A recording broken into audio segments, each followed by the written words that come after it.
Although Andrea Bocelli is well known for inspiring millions of people with his voice, his life has also had intense emotional moments and unforeseen difficulties. Fans all around the world are now looking for answers due to the tragic news concerning the renowned Italian musician. This narrative examines the most recent advancements and the emotional effects they have had, from his incredible journey to the personal challenges that molded him. Watch this video to learn what transpired and why Andrea Bocelli is currently the talk of the town. The times that put Andrea Bocelli's silence to the test in late 2016. Andrea Bocelli was caught in an unexpected storm. Major performers were hard to come by for the newly established inaugural committee following Donald Trump's victory in the presidential election. Subsequently, there were reports circulating that Bocelli had accepted a performance invitation. Social media erupted in anger almost quickly, and many individuals demanded that the renowned tenor be boycotted. Because Bocelli and Trump had known each other for years, the situation was tricky. Since Bocelli had played at some of Trump's private parties, he believed that accepting an invitation would have been a sign of respect for a person. He knew that it was not intended to be a political statement or a candidate endorsement. However, Bocelli took an unexpected decision as the pressure mounted. He said nothing. He didn't argue in public, react angrily, or make an effort to refute every charge. He just moved away from the commotion. This turned into one of his first significant conflicts outside of music, a time when the public court demanded an answer for a guy who had spent decades performing on the grandest stages in the world. But when everyone expects you to choose a side, how can you defend your dignity? A few years later, Bocelli encountered yet another challenging situation when fellow opera legend Placido Domingo was accused of sexual misconduct and became the focus of controversy. Domingo was swiftly shunned by many in the American opera community. Bocelli questioned whether decades of musical accomplishment should be totally wiped before a court ruling was rendered. But he did not condone destructive behavior or defend crime. He chose to discuss the significance of allowing facts and due process to matter, even though he was aware that talking about fairness would draw criticism. 2 disputes. There were 2 public storms. However, Bocelli handled both in a manner that was consistent with his character. He refrained from attacking his detractors, seeking acceptance, or presenting himself as a victim. He took a step back as the noise got too loud. He spoke calmly and respectfully when he felt that something needed to be stated. Andrea Bocelli has maintained a remarkably composed demeanor and meticulously guarded his reputation throughout his career. But there is another side of the man that the public hardly ever sees beyond the dazzling lights, behind Villa Alpamer's gates, and away from the cheers of millions. But what hardships influenced Andrea Bocelli's remarkable career prior to her notoriety? To find out, keep watching. The childhood challenges that produced the legendary voice Andrea. Bocelli's journey started in a little Italian village surrounded by hills in Tuscany, long before he became one of the most well-known voices in the world. Andrea was born to Alessandro and Edie Bocelli on September 22, 1958, and faced obstacles that would influence the rest of his life. He had congenital glaucoma from birth, which made it difficult for him to see. Because there was a chance that her unborn kid would have a disability, his mother, Edie, rejected the physician's advice to terminate the pregnancy. Rather, she decided to offer Andrea a second opportunity at life. Years later, Bocelli would frequently discuss that choice and how profoundly it affected his convictions and his assessment of the worth of every human life. Andrea was raised on his family's farm in La Sterza, a sleepy Tuscan village close to Laetico. His family made a living by making wine and selling farm equipment. Although life there was straightforward, it was full with music love and family. Andrea grew up surrounded by the noises of rural Italy with his younger brother Alberto.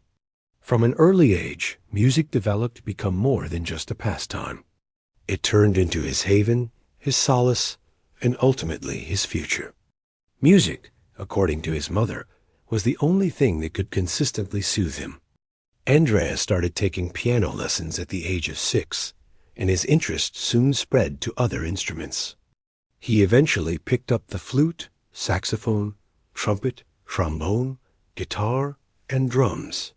His nanny Oriana, who handed him his first album by renowned tenor Franco Carilli, had a significant influence. Something inside of him was ignited by that moment. Andrea started to dream of becoming a tenor after getting enthralled with the power of the human voice. He was able to identify well-known singers by the time he was 7 years old, and he attempted to mimic their voices by learning their methods. However, a tragic event that altered everything occurred during his early years. Andrea got hit in the eye while playing football at the age of 12. He lost what little vision he had as a result of the accident. Nothing worked, despite doctors' best efforts to preserve his vision, including leech treatments. Andrea Bocelli was totally blind after that day. But he was not silenced by blindness. Rather, he used music as a means of communication with the outside world. Throughout his early years, he kept singing, and he eventually gave his first concert in a little community close to his homeland. He demonstrated that his voice was a unique talent when, at the age of 14, he won his first singing competition with the classic Italian ballad, O Sole Mio. Bocelli attended the University of Pisa to study law after completing his secondary education in 1980. He performed in piano bars in the evenings to help pay for his education. He met a lot of people who will have an impact on his future there, and he also gained confidence as a performer. He met Enrica, his future wife, while performing in 1987. Music kept calling him back, even after he finished law school and briefly served as a court-appointed attorney. When Italian musician Zucchero looked for a tenor to record a demo of his song Miserere in 1992, his life was permanently altered. Luciano Pavarotti himself urged Zucchero to pick Andrea after hearing Bocelli's voice. His life would change as a result of that opportunity. Bocelli's recording made his voice more well-known, and he soon started touring throughout Europe. He joined with Sugar Music and started his career as a recording artist after being found by Caterina Caselli. With Il Mare Calmo della Sera, Bocelli entered the Sanremo Music Festival in 1994 and won the Newcomers category with an unprecedented score dot in a matter of weeks. His debut album achieved platinum status due to its rapid success. He debuted as Macduff in Verdi's Macbeth that same year, and he gave a performance at St. Peter's Basilica in front of Pope John Paul II. The tune that altered everything then appeared. Bocelli published Conte Parturo in 1995, a stirring ballad that would go on to become well-known worldwide. After he and Sarah Brightman recorded the English version of Time to Say Goodbye, the song broke sales records and made Bocelli a global celebrity. But there was a tale of perseverance behind the celebrity. An artist who refused to let his constraints define him, a young man who questioned his purpose, and a youngster who lost his sight had all ultimately found their place on the global stage. However, the difficulties of living in the spotlight increased along with Andrea Bocelli's notoriety. His voice was praised by everyone, but few were aware of the inner struggles he was going through. How did Bocelli go from childhood struggles to global renown? Watch this space to discover out. The emergence of a worldwide icon and the cost of notoriety. By the late 1990s, Andrea Bocelli was more than just a gifted Tuscan singer. His voice was now known all across the world. Beneath the achievements, honors, and widespread praise, however, was a man who had dedicated his life to conquering seemingly insurmountable challenges. When Bocelli took on one of the most difficult roles in opera in 1998, he achieved yet another significant milestone. At the Teatro Comunale in Cagliari, he played Rodolfo in Puccini's La Bohème. Standing on an opera stage as one of the most well-known characters in the world was a tremendous accomplishment for an artist who had earlier been advised that his blindness could limit his future. His CD aria, the opera CD, was published the same year, expanding the popularity for his classical voice. Bocelli performed at the John F. Kennedy Stadium shortly after. Marking his American debut, millions of Americans heard him play at the Kennedy Center for the Performing Arts in Washington, D.C., which marked the beginning of a new chapter in his career. Then President Bill Clinton greeted him at the White House the next day, demonstrating how swiftly Bocelli had transformed from a budding European talent to a global celebrity. Opera halls were no longer the only venues for his skill. He had come to represent ardor, tenacity, and the influence of music. Bocelli's accomplishments grew much further in 1998. His two World Music Awards were for Best Classical Interpretation and Best Italian Singer. Additionally, he was listed as one of People magazine's 50 Most Beautiful People, demonstrating that his appeal extended beyond the realm of classical music.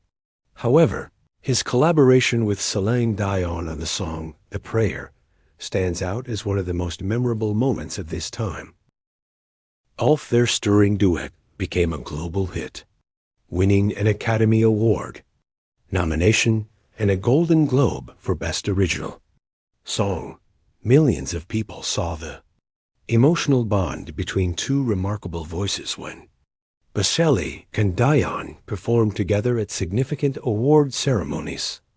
Bocelli performed throughout Europe, Asia, and North and South America as his fame grew. He performed in some of the world's most esteemed venues, sung for world leaders, and made appearances at significant charitable events. But despite all the attention, he didn't lose sight of the one thing that had always led him: the music. Bocelli's CD Sacred Arias, which was solely composed of religious music, was released in 1999, reaching the top spot in the U.S. charts. The project became another historic accomplishment. The classical charts, making him the only vocalist with multiple albums to hold the top 3 spots on the chart. His voice could connect with audiences far beyond conventional opera enthusiasts, as seen by the success. However, fame also brought with it new obligations.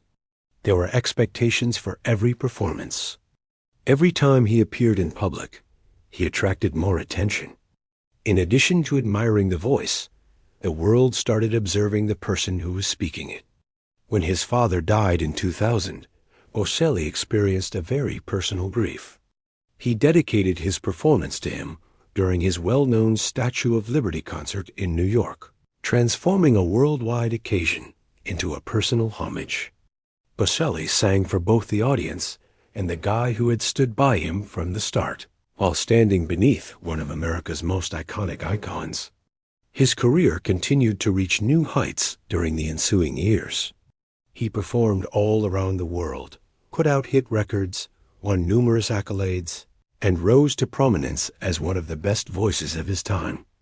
Andrea Bocelli's voice went farther than anyone could have predicted. From royal gatherings to Olympic ceremonies, from opera halls to enormous stadiums. However, few individuals were aware of the reality that lay beneath each standing ovation. The world knew Andrea Bocelli as a celebrity, but it knew very little about Andrea Bocelli as a husband, father, and person, bearing the weight of a career in the spotlight. The higher he rose, the harder it was to distinguish between the musician and the man. As the years went by, a new query started to surface. What happens when a voice that has comforted millions of people encounters difficulties of its own? What struggles did Bocelli confront behind the recognition and praise? Let's investigate. A voice that united the world, but carried private battles by the year 2000. Andrea Bocelli had achieved a degree of stardom that very few musicians ever attain. His voice had transcended national boundaries, linguistic barriers, and cultural differences. He was no longer just a beloved opera singer among fans of classical music. He had come to represent emotion, optimism, and tenacity on a global scale. Bocelli once again used his voice for purposes beyond music. At the 52nd Grammy Awards in January 2000. He played Bridge Over Troubled Water alongside producer David Foster and Mary J. Blige in remembrance of the victims of the tragic earthquake that year in Haiti. The concert conveyed a strong message. Music can be consoling in times of unbearable suffering. A few weeks later, Bocelli was bestowed with one of the biggest accolades in Hollywood. In recognition of his contributions to live theater, he received a star on the Hollywood Walk of Fame. In a career full of noteworthy accomplishments, the honor represented yet another turning point. The Story Behind the Voice, a documentary about his life and quest, was screened at the Elle the day before. Italy Film, Fashion and Art Fest, which enables viewers to look past the shows and learn more about the man responsible for the renowned voice. But despite all the accolades and attention, Bocelli continued to favor simplicity and seclusion. He discussed his impending Scandinavian tour during one of his infrequent appearances on Norwegian television Skavlan. Instead of concentrating solely on success and popularity, he shared his love of music by performing Voglio Vivere Così with the Norwegian boys' chorus Solvgatin. Bocelli soon resumed his global travels. Audiences who had been waiting years to see him live were treated to his strong voice as he toured throughout Scandinavia, Asia, and Europe. He sang Nessun Dorma at the Expo 2000 opening ceremony in Shanghai, China, which was followed by a significant concert at Shanghai Stadium. His journey of Asia served as yet another testament to his remarkable worldwide influence. Thousands of people traveled from Hong Kong, Taiwan, Singapore, Japan, and South Korea to hear the passion in his voice. More than 12,000 people attended his free outdoor performance in Singapore, demonstrating that Bocelli's music could appeal to listeners of all backgrounds and languages. Bocelli continued to accrue awards at this time. He won another Best Classical Artist Award at the 2000 World Music Awards, adding to a long list of accolades that acknowledged his influence on music worldwide. However, Bocelli's career was more than just accolades and sold-out shows. He frequently supported worthy causes by using his position. He aided earthquake victims, participated in humanitarian concerts, contributed money for cancer research, and performed at charitable events. His goal remained the same, whether he sang in front of royalty, presidents, or regular families, to utilize his voice to create moments of connection. The yearly Teatro del Silenzio concert in his hometown of Laiatico, Italy, was one of the most significant occasions of this era. The event turned the serene Tuscan scenery into a stage where Bocelli greeted well-known performers and honored the beauty of music in the location where his journey started. He gave performances at some of the most well-known venues in the globe later that year, such as the old Odeon of Herodes Atticus in Athens, and the region close to the pyramids and Great Sphinx of Giza in Egypt. A career that looked nearly impossible to replicate was expanded with every performance. By the end of 2000, Bocelli's Christmas tour took him to some of the world's largest venues, such as London's O2 Arena, where his sold-out performance turned into one of the most popular events there. He proceeded around North America, giving performances at renowned venues like the Staples Center and Madison Square Garden. Andrea Bocelli had developed into a voice that stood for more than just entertainment, appearing in both large stadiums and small charity gatherings. He was viewed by millions as a man of courage who conquered blindness and turned his hardships into motivation. However, a different drama was taking place away from the spotlight, while the world applauded the artist on stage. Beneath the stirring performances and unending applause was a man dealing with personal loss, family issues, and the pressure of projecting an image that millions had grown to respect. What personal tales lurked behind the most beloved voice in the world? To find out, keep watching. The love stories, family memories, and losses behind the voice. Behind Andrea Bocelli's great career comes a very intimate tale of loss, love, family, and memories that molded the man off stage. Millions of people worldwide are familiar with his voice, but fewer are aware of the personal experience that took place behind the scenes. Andrea Bocelli married Enrica Cenzati in 1992, the same year Luciano Pavarotti recognized the young tenor's outstanding talent. He wasn't yet the world's most famous person at the moment. He was a law student who performed at piano bars in the evenings while pursuing an unclear goal. Their wedding was straightforward and quiet. There were no cameras, no headlines, and no global attention. They were just two individuals starting a new life together. Amos, their first son, was born 3 years later, expanding their family. Matteo, their second son, was born 2 years later. Bocelli briefly led a peaceful family life in Tuscany, free from the demands of global celebrity. However, Andrea and Enrica divorced in 2002, following 10 years of marriage. The divorce's cause has never been made public. The family has decided not to divulge personal information about the connection, even after all these years.